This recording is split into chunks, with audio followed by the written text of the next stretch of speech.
Timeline, 5000 ans d'histoire, Richard Fremder.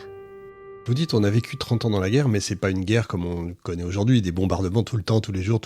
C'est par petits bouts, pas au même endroit, c'est ça. Alors, c'est une guerre, effectivement, les théâtres d'opération évoluent, mais néanmoins, il n'y a aucune trêve. Donc, oui, c'est ça. Ça, c'est la grande différence avec les autres. Une économie de guerre. Voilà, avec les autres guerres de l'époque qui ont toujours connu des trêves. Hein. Celle-ci, c'est une guerre, si on peut dire, non-stop, de 1618 à 1648. L'interprétation historique a évolué au fil des temps, justement, sur cette guerre de 30 ans. Est-ce que on la voit différemment ? Votre livre est incroyable parce que moi, je ne l'avais pas appris comme ça. Pour moi, c'était obscur, compliqué à l'époque à la fac. Puis là, j'ai enfin compris, donc bravo.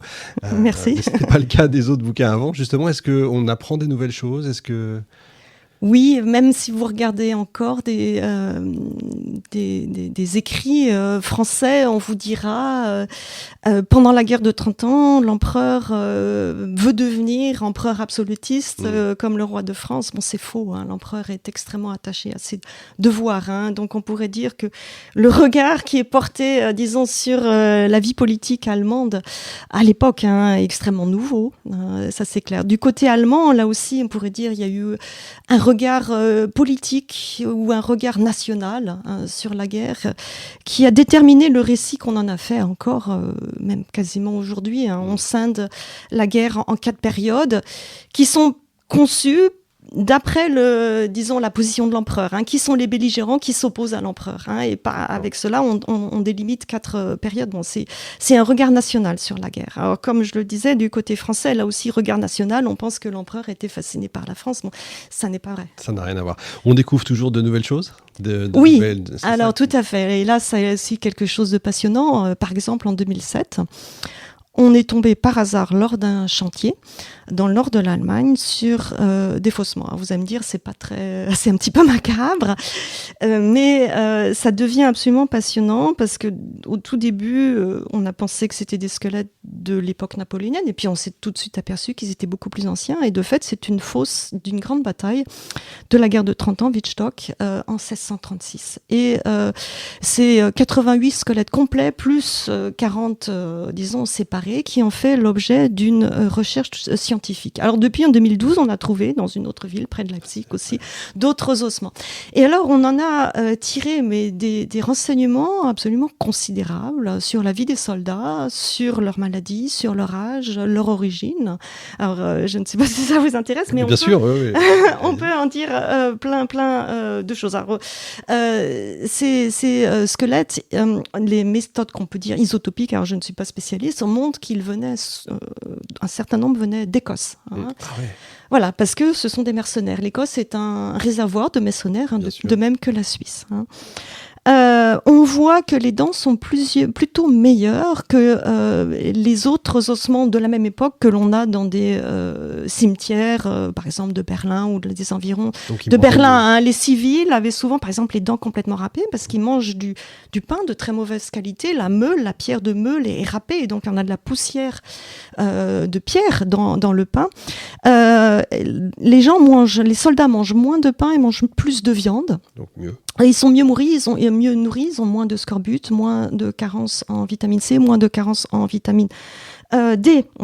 Leur âge biologique en moyenne c'est 28 ans, le plus âgé a 40 ans, ils mesurent en moyenne 1m70, le plus petit ayant 1m60 et cela montre qu'on a pris tout le monde. Dans l'armée, il n'y a eu aucun tri selon la taille, etc.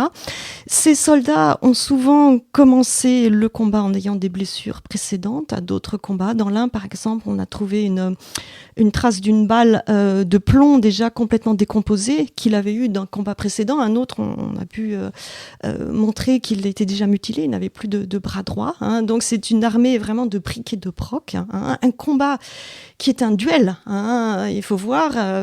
Alors l'armement n'est pas du tout standardisé. Sur le site même, vous trouvez des balles de pierre, de plomb, de fer, etc. Donc, chacun vient avec ce qu'il a, en fait. Enfin, plus ou moins. Plus ou moins. Hein. Ils n'ont évidemment pas d'objets aussi, parce qu'ils ont tous été pillés. Et cette fois, on a enterré ensemble amis et ennemis. Hein. Et donc, cette fois, c'est complètement européenne, comme la guerre de 30 ans elle-même. Hein. On a mis, donc, le soir de la bataille, on a enterré les vivants. Et donc, un corps à corps, hein, comme je vous dis, on voit que d'abord, par exemple, le soldat a été blessé par une balle, et puis qu'il a reçu un coup de hallebarde sur la tempe, et puis finalement, un coup de poignard dans la gorge. Enfin, vraiment un combat extrêmement violent. Hein, voilà. Très violent. Et puis ces soldats sont vêtus extrêmement simplement. Ils évitent d'avoir des drapés parce que tous les parasites se logent dans les drapés. Les poux sont une plaie. Bon, je suis désolée de raconter des choses qui sont... Mais c'est la vie, c'est bien. Voilà, mais donc ils s'habillent de façon extrêmement simple pour éviter d'avoir des parasites. On n'imagine pas. Dans toutes les guerres, pour terminer, on met en avant souvent le rôle des femmes, les guerriers de l'arrière, si j'ose dire. Ouais. On a des choses sur cette époque-là ? Oui, tout à fait. Alors, on a notamment un journal intime d'un mercenaire, c'est une source tout à fait extraordinaire, qu'il a écrit pendant toute la guerre, ou recopié à la fin au propre, de 1625. Il s'enrôle en 1625 jusqu'en 1649. Pendant cette durée, il parcourt à vol d'oiseau, 22 500 km à pied et à vol d'oiseau. Et les armées sont toujours suivies de ce qu'on appelle un trousseau de civils, de cantinières, des familles. Les soldats ont des familles qui les accompagnent. Et ce mercenaire, dont on ne peut pas saisir la confession, il est très chrétien, il prie, etc. Il est très attaché à sa femme, à ses enfants. Il devient veuf et puis donc il va se remarier d'une femme du trousseau. Donc il insiste sur le rôle de sa femme. Alors, par exemple, il est blessé lors d'un siège à Magdebourg en 1631. C'est sa femme qui va le soigner. Il ne peut pas faire du butin puisqu'il a été blessé. C'est sa femme qui va faire du butin dans la ville pour lui, etc. Donc, on a énormément de témoignages de femmes. On a aussi, évidemment, des religieux, des religieuses qui mènent des cloîtres, des monastères, et les civils vont souvent se réfugier dans ces cloîtres parce qu'ils ont des murs. Et donc, les femmes ont tout à fait un rôle important. Un rôle effectivement très important. Claire Gantet, vous êtes formidable. Je crois qu'on ne peut pas dire autre chose. Il faut absolument acheter votre livre chez Talandier, La guerre de 30 ans, 1618-1648. On ne peut pas faire mieux et plus simple comme titre. C'est une somme, comme je le disais tout à l'heure, mais c'est un vrai livre d'historien. Bravo, vraiment. On pourrait en parler pendant des heures, on pourrait vous écouter pendant des heures, mais je sais que vous avez un rendez-vous juste derrière. C'est adorable d'être passé nous voir. Merci beaucoup.